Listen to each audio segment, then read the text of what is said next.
Если ты только начинаешь играть в герои-генералы, то это видео как раз для тебя. Я расскажу о самых азах и интерфейсе, а также дам ссылки на другие видео, где подробнее рассказывается об отдельных аспектах игры.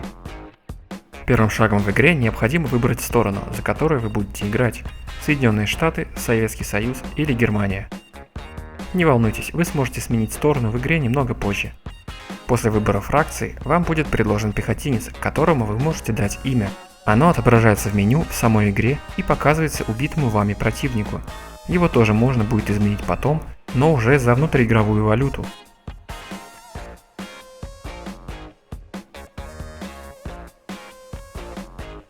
Пройдемся по интерфейсу. Слева отображен список ваших солдат. Также можно выставить фильтр отображения по классу или выбрать другую фракцию. Пока у нас только один солдат. Нанять другого можно, кликнув на пустой слот. В будущем мы сможем нанять солдата другой фракции и другого класса. Пока эти опции нам недоступны, об этом чуть позже. Подробнее о классах можно узнать в этом видео. Также мы можем нанять солдата более старшего звания, но стоить он будет значительно дороже. Солдаты с офицерским званием могут управлять штурмовыми группами, и их жалование немного выше.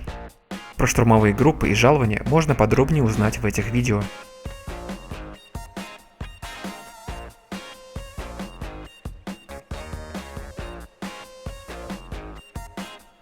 Здесь изображен выбранный солдат, никакой полезной информации он не несет. Чуть выше отображено его имя, которое можно изменить, а также звание и прогресс до следующего ранга. Кликнув по изображению ранга, мы можем детально посмотреть разницу в званиях.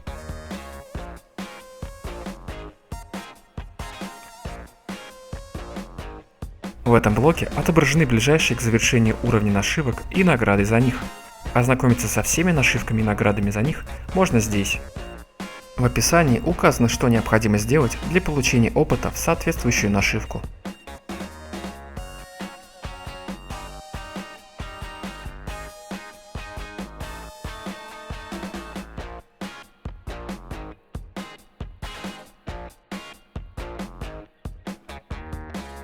Если ваш солдат был создан до обновления Гарман, в этом блоке могут быть отображены опции карьеры, позволяющие сменить класс солдата. Для купленных ранее тренированных в Академии солдат и созданных после обновления Гарман, эта опция более недоступна. В этом случае единственный способ обзавестись солдатом другого класса – это купить нового солдата желаемого класса. В этом столбце отображается экипировка выбранного солдата. Рассмотрим более подробно. Первая вкладка – это оружие. Слева – экипировка солдата, справа – весь список доступного оружия. Ближний бой, стрелковая, взрывчатка и другое. Каждое оружие открывается какой-либо нашивкой. Кликнув по ней, можно более детально ознакомиться с требованиями. Чтобы экипировать оружие, достаточно просто перенести его в необходимый слот. Солдат может взять в бой до 4 единиц оружия. Но сумма их очков экипировки не должна превышать максимальное количество очков экипировки солдата. Это указано на самом оружии. Общее число ячеек снаряжения – это максимальное число для выбранного класса. Желтые – ячейки, занимаемые данным оружием, белые – занимаемые остальной экипировкой.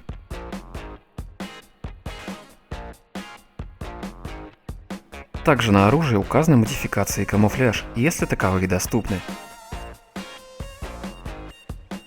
Как и все остальное, они также открываются нашивками. Модификация меняет некоторые характеристики оружия. Зачастую, увеличивая одну характеристику, мы жертвуем другими. Следует с умом подходить к их выбору. Здесь мы видим график в зависимости урона от расстояния, приблизительный разброс при стрельбе и другие характеристики. Желтым цветом обозначены характеристики с выбранной модификацией. Здесь же мы можем настроить величину боекомплекта, уменьшив или увеличив тем самым занимаемое место в экипировке.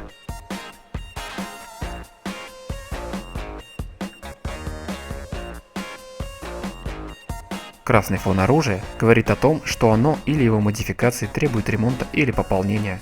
Подробнее о некоторых видах оружия вы можете узнать из этих видео или других видео на моем канале. Следующая вкладка – транспорт. Для каждого класса доступны различные виды транспорта. Для разведки мотоциклы и бронеавтомобили, для пехоты мотоциклы, автомобили и машины поддержки пехоты, для танкиста танки, для пилота самолеты. У десанта личного транспорта нет. Разблокируется транспорт так же, как и оружие, нашивками. Во вкладке «Камуфляж» мы можем выбрать камуфляж для своего солдата. Подробнее о них в этих видео.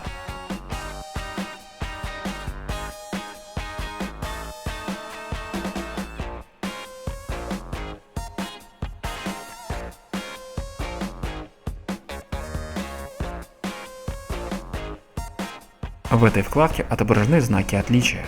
Они дают вашему солдату некоторые постоянные бонусы. Открываются также нашивками. Подробнее о знаках отличия можно узнать в этом видео.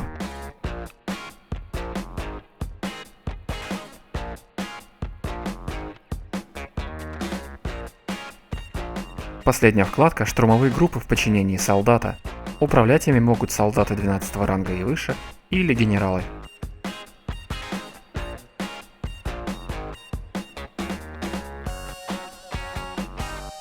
Следует отметить, что все оружие, модификации, техника, нашивки, знаки отличия, камуфляжи и так далее принадлежат только этому солдату.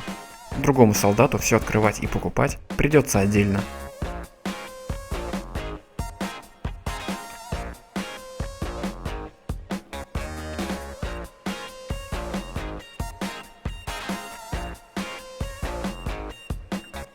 Здесь расположен чат и список друзей. Далее новостная лента, оповещения, личные сообщения и статус ветеранской подписки.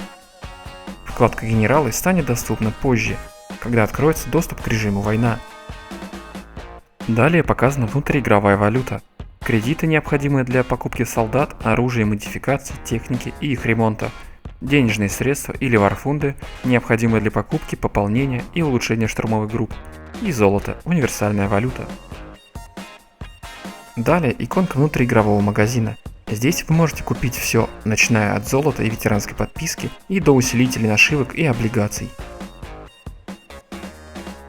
Здесь указан уровень вашего аккаунта. Кликнув по нему, мы перейдем в окно статистики. Справа статистика аккаунта, слева система рангов аккаунта. Уровень набирается любыми действиями в бою, в большей или меньшей степени. Повышением уровня открываются новые классы и режимы игры. Так, например, на втором уровне аккаунта станут доступны все фракции, о чем говорилось в начале видео. На третьем уровне будет открыт новый режим игры с новыми картами. На пятом станет доступен для покупки класс разведчика, и вы перейдете в серебряную группу подбора, где вы будете сталкиваться с более опытными противниками с лучшим вооружением. На 10 уровне станет доступен режим «Война» и будет доступна вкладка «Генералы» в главном меню. Также за большинство уровней аккаунта дается бонус в виде кредитов, денежных средств, золота или ветеранского статуса. Ну что же, настало время ринуться в бой. Для этого нажимаем кнопку «Бой», выбираем режим игры и желаемые карты. Пока выбор невелик, нам доступен только один режим игры и одна карта. Здесь же мы можем пригласить друзей и настроить свой отряд, когда солдат достигнет 6 ранга. Подробнее про отряды в этом видео. Жмем в бой и ждем, пока нам будет подобрана игра. В данном режиме игры мы встретим только пехоту, а наша цель захватить единственную точку на карте и удерживать ее как можно дольше, тем самым приближая команду к победе. Для этого необходимо, чтобы ваша команда имела больше игроков в зоне захвата. В других режимах игры точек будет становиться больше, а размеры карт также будут расти. Кроме того, вам встретятся другие классы, тяжелая техника и авиация. А на этом курс молодого бойца мы закончим, все остальное дело практики. Удачи в бою! А удачу в бою тебе принесет подписка на канал и лайк под видео.